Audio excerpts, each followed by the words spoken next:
weird truth about MLB's new baseballs. MLB has a very big problem with the baseballs. I mean, they're bad. Everyone knows it. Every pitcher in the league knows it. They're bad. The MLB doesn't give a damn about it. They don't care. Some say that the hardest thing to do in sports is hit a baseball. And once you're introduced to the origin of the white-stitched object, you may feel the same. In this video, we are going to take you through the weirdest truths and facts about MLB's new baseballs. And make sure you stay tuned to discover how players have adapted to the many changes over the years. Since the game's inception, baseball has changed and evolved over time, but the actual baseball has an evolution story as well. In today's game, Major League Baseball does its best to ensure that every baseball is designed the same, from the core to the stitching to how much mud is on each baseball. Though nothing can be perfect, the league has made plenty of strides forward since the early days of the game. In the mid to late 1800s, baseball looked much different. As opposed to hitting home runs, the game was all about getting on base and manufacturing runs. And the baseball used at the time fit that idea.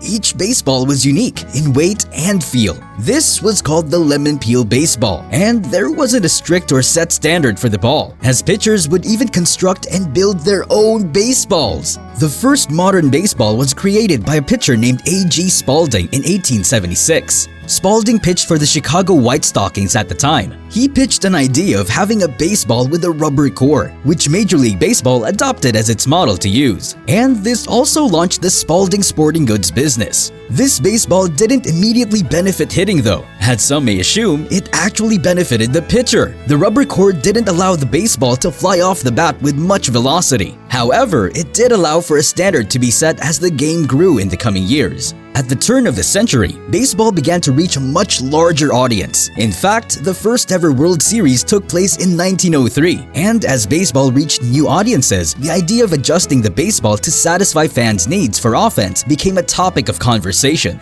In 1910, 7 years after the first World Series, baseball introduced a new corked ball. This new baseball featured a cork center, as opposed to the original Spalding rubber ball design. This allowed for more offensive production, as the ball would react with more force off the bat. And the numbers supported this, with a mild uptick in numbers at the plate. This trend would continue through about 1919, with offense going up and down year to year. The interesting part of the new baseball is that pitchers would use tactics to neutralize the additional offense and improve their game. At this early stage of the game, the spitball was legal. Many pitchers would use that extra pitch with delight. Another tactic was scuffing the baseball, something that Russ Ford would ride to 21 wins in 1914. At the beginning of the Roaring '20s, offense really began picking up steam. At this time in baseball's history, the sport was in a bit of a turmoil following the Black Sox scandal. This saw players get paid off to lose the World Series and in turn painted the sport in a bad light. Offense certainly helped the game rebound in popularity.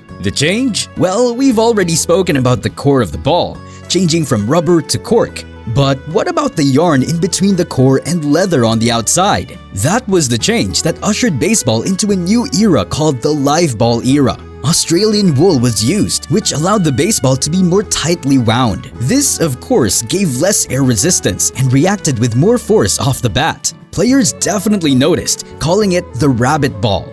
Much like today, debates over the new baseball were plentiful, and the numbers support the uptick in offense. In addition, spitballs and other tactics were banned by the league. In 1919, Major League Baseball was averaging 3.88 runs a game. By 1925, the average had eclipsed 5 runs a game. That's a huge turnaround, and it benefited some key players. In 1918, Babe Ruth hit a league-leading 11 homers. Come 1920, the Babe was still leading the league, but this year he hit 29. Of course, he'd later hit over double that number when he smoked 60 for the 1927 Yankees. Ruth was far from the only player that this affected, but he was the poster child for the newly introduced live ball era.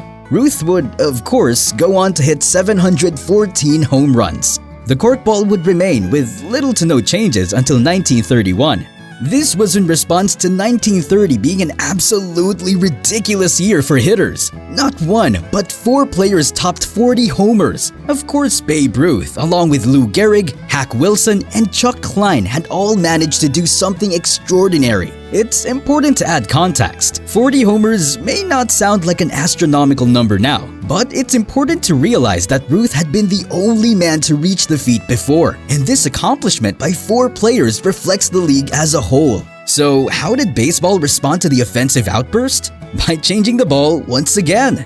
The common criticism has been the core center, so the league compromised. Instead of a purely core center or purely rubber center, they had a combination of the two. This has been called the cushion cork ball, and it did what it was intended to do. Average runs per game saw a decline, and baseball was back to an even playing field. Baseballs also were slightly different depending on which league they were used in, but come 1934, both leagues agreed to use one standard baseball. This was the first time that exact specifications for Major League Baseballs were released publicly, and both leagues followed this standard for the next decade plus. Yeah, definitely.